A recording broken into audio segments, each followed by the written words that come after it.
తెలంగాణ బీజేపీలో మాజీ మంత్రి మల్కాజ్గిరి ఎంపీ ఈటెల రాజేందర్ ఒంటరయ్యారా? ఒంటరిని చేశారా? గులాబీ పార్టీ నుంచి వచ్చి కాషాయ కండువా కప్పుకొని ఎంపీగా గెలిచారు కానీ పార్టీ అంతర్గత రాజకీయాల్లో నెగ్గుకోలేకపోతున్నారా? బీజేపీ రాష్ట్ర అధ్యక్ష పదవికి ఈటెల పనికిరారని, అనర్హుడని ఇంటర్నల్ మీటింగ్స్తో పాటు బహిరంగంగా టార్గెట్ చేస్తున్నదెవరు? అసలు బీజేపీ పాత నేతల విషయంలో ఈటెల ఈక్వేషన్స్ ఏంటి? ఎందుకంతా ఆయనపై వ్యతిరేకత అన్న అంశాలు కమలం పార్టీ శ్రేణుల్లో చర్చనీయాంశంగా మారాయి. ఆ క్రమంలో ఈటెలకు అధ్యక్ష పీఠం దక్కుతుందా లేదా అనేది అటుంచితే రాష్ట్ర బీజేపీలో నాయకత్వం ఒకవైపు, ఈటెల ఒక్కరు ఒకవైపు అన్నట్లుగా వ్యవహారం నడుస్తోందట.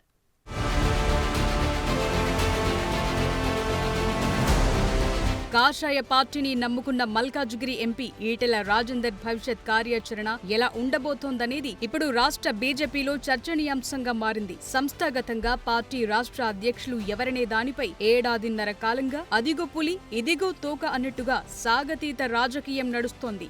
ఎవడి గోల వాడిదే అన్నట్లు నేతలు ఎవరికి వారు తనకే అధ్యక్ష పగ్గాలు అప్పగిస్తారని ముమ్మరంగా ప్రచారాలు చేసుకుంటున్నారు. ఇదే అంశంపై నేతలు కొత్త పాత గ్రూపులుగా విడిపోయి కుస్తీ పడుతున్నారు. తెలంగాణ బీజేపీ ప్రెసిడెంట్ రేస్ లో ఇప్పటికే డజను మంది పేర్లు వినిపిస్తున్నాయి. మరోవైపు ఈటెల రాజేందర్ పేరు దాదాపు ఖరారైనట్టుగా గత కొంతకాలం నుంచి పొలిటికల్ సర్కిల్లో జోరుగా ప్రచారం జరుగుతోంది.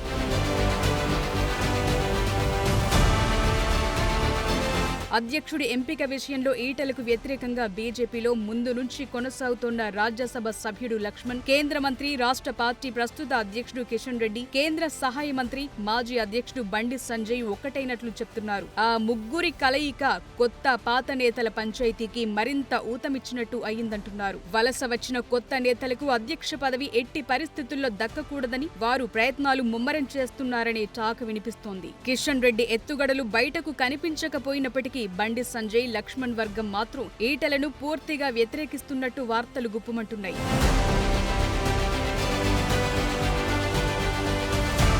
ఈటెలకు తప్ప పార్టీలో ఎవరికి అధ్యక్ష పదవి కట్టబెట్టినా అభ్యంతరం లేదని పార్టీలో కొంతమంది కీలక నేతలు బహిరంగంగానే వ్యాఖ్యానిస్తున్నారు. బండి సంజయ్ వర్గమైతే ఎట్టి పరిస్థితుల్లో ఈటెలకు అధ్యక్ష పదవి దక్కకూడదని అధిష్టానంపై తీవ్ర స్థాయిలో ఒత్తిడి తెస్తున్నట్లు పార్టీ వర్గాలే అంటున్నాయి. గతం నుంచి కూడా బండి సంజయ్ అర్బన్ నక్సల్స్ పేరుతో పొలిటికల్ గా సెటైర్లు వేస్తున్నారు. ఈటెల రాజేందర్ ఆ అర్బన్ భావాల నుంచి వచ్చిన నేపథ్యం ఉండడంతో బండి సంజయ్ కావాలనే ఈటెలని టార్గెట్ చేస్తూ విమర్శలు గుప్పిస్తున్నారు.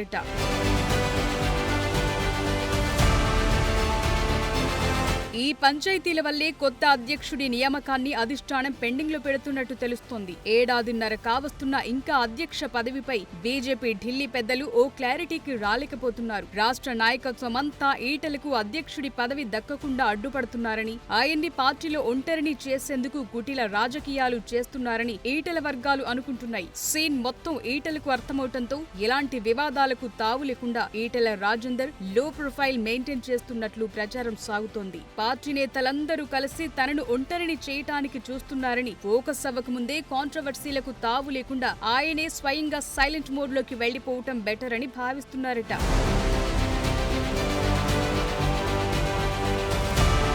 అందుకే ఈటెల సైలెంట్ గా ఉంటూ ఢిల్లీలో లేదంటే మల్కాజ్గిరి పార్లమెంటు పరిధిలో ఎక్కడో ఓ చోట పర్యటనలు చేసుకుంటూ గడిపేస్తున్నారట. మరోవైపు అధిష్టానం నుంచి వచ్చిన సంకేతాల మేరకే ఈటెల వ్యూహాత్మకంగా మౌనం పాటిస్తున్నారన్న ప్రచారం జరుగుతోంది. ఆ క్రమంలో ఈటెల అధ్యక్షుడైతే పార్టీకొచ్చే నష్టమేంటి, నేతలకొచ్చే సమస్య ఏంటి, ఎందుకు ఈటెలను ఒంటరిని చేయాలనుకుంటున్నారు? బీఆర్ఎస్ ను వదిలి కమలం పార్టీని నమ్ముకుని వచ్చిన ఆయన బీజేపీ రాష్ట్ర అధ్యక్ష పదవికి అర్హుడు కాదా? అధ్యక్ష పదవిపై పాత నేతలే ఉండాలా? పార్టీని నమ్మి వచ్చిన జనబలం ఉన్నవారు ఉండకూడదా? ఇలా అనేక ప్రశ్నలు కాషాయ శ్రేణుల్లో ఉత్పన్నమవుతున్నాయి. మరి ఈ పంచాయతీలకు ఫుల్ స్టాప్ పెట్టి బీజేపీ పెద్దలు రాష్ట్ర అధ్యక్షుడిగా ఎవరిపై నమ్మకం ఉంచుతారో చూడాలి.